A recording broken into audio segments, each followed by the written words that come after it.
Hello guys, welcome to our channel. Today I am going to show you how to install Messenger on iPhone.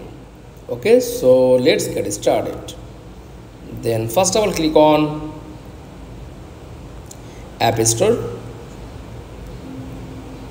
Okay, click on search bar and search on Messenger. Okay, click on Messenger. Then tap on Messenger and click on download. Okay, just wait few seconds. Messenger app downloading and done. Okay, then back home screen, click Messenger, wait and log in your account.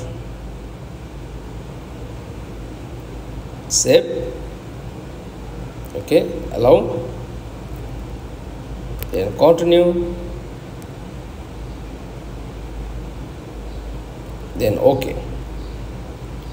To download, install Messenger on iPhone. That's all. Thanks for watching. Please like, comments and subscribe. Thank you.